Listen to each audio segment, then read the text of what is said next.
กับ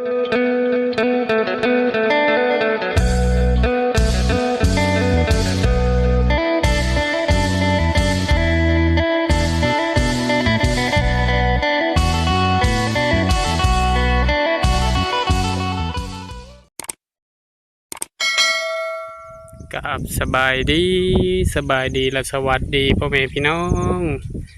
FCกันเมื่อสุขูสุคนบัวทางฝั่งลาวทางฝั่งไทยคือต่างประเทศยินดีต้อนรับเข้าสู่ช่องบ่าวจะมั่มอีกแล้วมื้อนี้ก็ลมเนาะลมแห้งทางไม่เท่าเพิ่นมา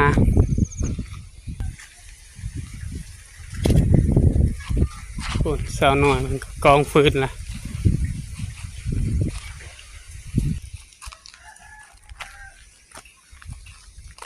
เป๊ปซี่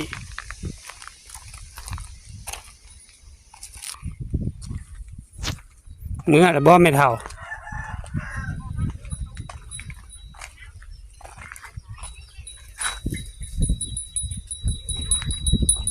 โหดพักบ่ซะน้อยจะโทรหาพ่อเฒ่าวันนี้พ่อเฒ่าคุณปอสบายดีซะน้อย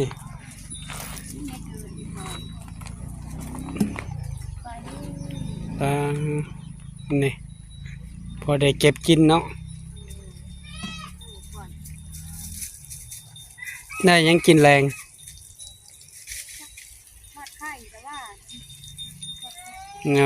ทอดไข่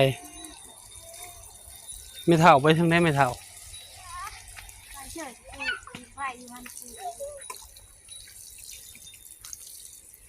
ทั้งหนึ่งกุ้มจากมือของเจ้ามือยุ่นบ่มืออะไรลูกสาวจ้ะนะ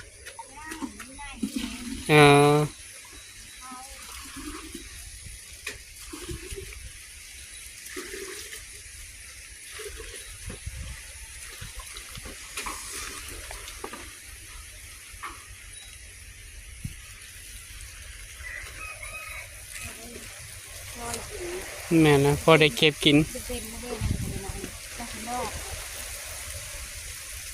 บ่ได้ใส่พุ่นติใส่แต่พุ่นบ่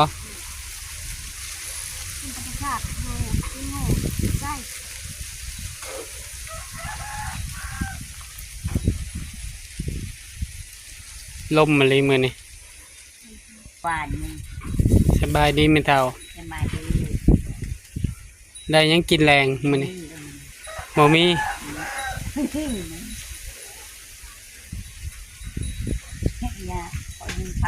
หนึ่งพัก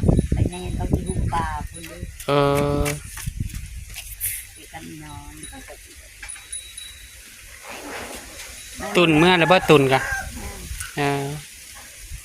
มันลมเนาะไม่เท่าเนาะมื้อนี้เนาะ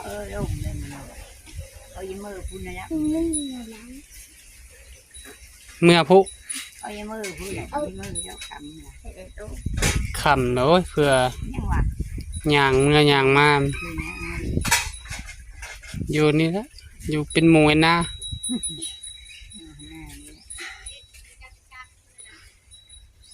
มาไปน้ำยาบ่พี่โย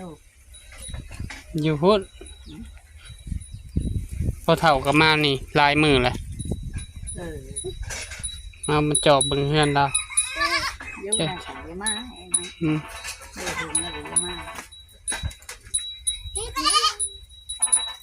เรามักอยู่เซโนแล้วเราบ่อยากมาบันไดดอก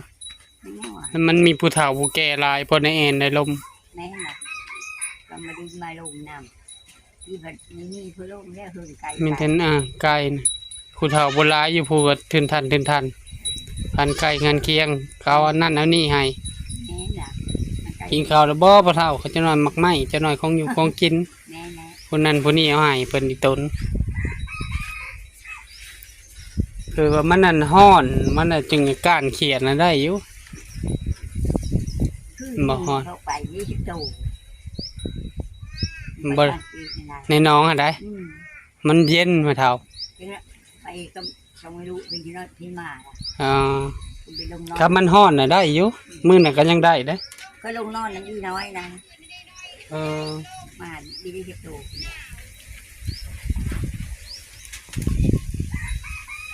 สักสิกินข้าวกับยังไม่เท่าไว้ ยังว่าที่ดิน เบิ่งขึ้น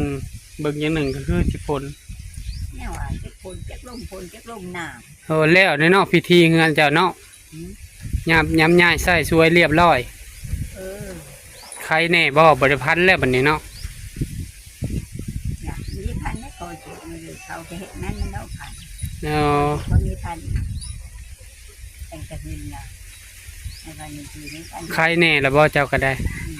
ใครเยอะแล้ว อ่าเที่ยวเมื่อเที่ยวมานั่นไม่เท่าเนาะ มือเต็มมาก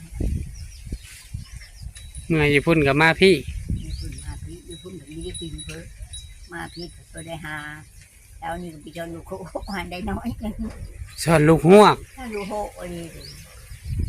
ร คันลงหน้องเขาได้เจ้าจะสอนก็สอน โอ้ยก็มีลูกได้ที่ตุ่มโดนนี่ก็ไปกับพี่น้อยนั่น ได้หน่อยหนึ่งบ่ น้อยนึงน้อยนึงค่อยผัดไปมีได้นั่นก็ช่วยไปทำไปยันดมนั่น อ่า มันด้วยว่าอยู่นั่น พอเท่าคูณมาแฮมซิปคำมันเนาะจึงมาเนาะ นี่คือความถึงนี่แล้วดูชื่อ อืม เนาะไม่แล้วเงินคือจ้า ล่อเจ้าก็บ่ได้แป้งเลยเนาะไม่เท่าเนาะ เป็นแล้วได้ แป้งแล้วเบิ่แล้วบ่ แล้วมือละ ให้เปลี่ยนให้ เอาโลด เอามาแล้วบ่คือว่าไปเวียง เอ้ยละมาแล้วดิมาในลายมือนี่แหละ โอ้เปลี่ยนเรียบร้อยเนาะเท่าไรไม่เท่าเปลี่ยนนะ แจ็คพิมเอาน้ำพิมเชนซี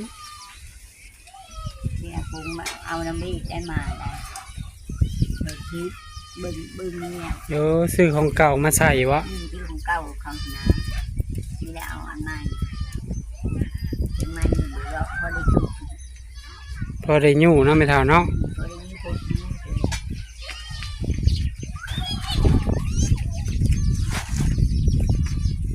น สบายดีลูกตัวโน่สบายดีแม่น้องตัวโน่มาแต่ทางใดมาจอบเบิ่งไม่เท่าไปเบิ่งเฮือนบ่มีเผาเฮือนหนึ่งข้าวหนึ่งน้ำเนาะไม่เท่าหนึ่งข้าวแล้วบ่เจ้านะ ย่าง ยัง ที่เขายิงมันดี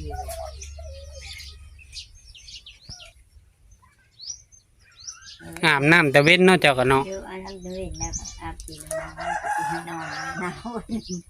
เยียวนากูให้นอนนะลมพัดอันนี้ ใครยังมีข้าวกินเนาะไม่เท่าเนาะ เออ หากินไป หากินไปนะมีข้าวกินนะใกล้แล้ว อ้ายเหนียวเฮ็ดยังกันเหนียว คือมัมแมมแต่เหนียว ไม่ใช่มันอีเชื่อที่แนวอีเชื่อนี่ มื้ออื่นเพิ่นเลยจังเมื่อเนาะไม่เท่าเนาะ อืม มื้ออื่นได้เมื่อบ่พุ่น เอาสีมือหุดพระ เออเด็กน้อยเขาก็โหนให้อยู่ติ จากมือมันนั่นเชื่อทีแรกที่ดินหาเอาเลยหาเฮิงหุดหาอันคือเขามีหุดนะมือเดี๋ยวไว้มือหุดพระ อ๋อตุนก็เมื่อนํ พุทธะก็ได้นอนพื้นมีเขาลุกมาไปโบสถ์เลยแล้ว ไปโบสถ์บ่ มือ มื้อฮื้อพุ่นบ่ มือคือวันเช้ามือวันชุกมือชุกวันมือพุทธะที่นอนพื้นมือวันเช้าที่มา เออ มือเช้ามาอย่างนี้ อากาศหนาวฝากพ่อแม่เป็นกำลังใจให้แม่เฒ่าครับนี่เด้อพ่อแม่พี่น้อง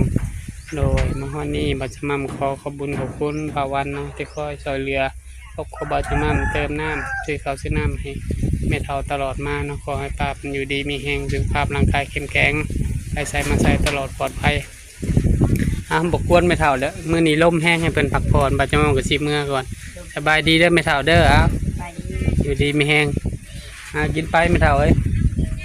มื้อนี้เฮาก็บ่มีหยังกินน่ะได้สิกินหยัง ฝากพ่อๆแม่ๆเป็นกำลังใจครอบครัวบาจะมั่มกดติดตามกดไลค์กดแชร์อย่าลืมกดกระดิ่งเพื่อบ่พลาดคลิปใหม่ๆของบาจะมั่มขอตัวลาพ่อแม่พี่น้องไปก่อนเจอกันคลิปหน้าสบายดี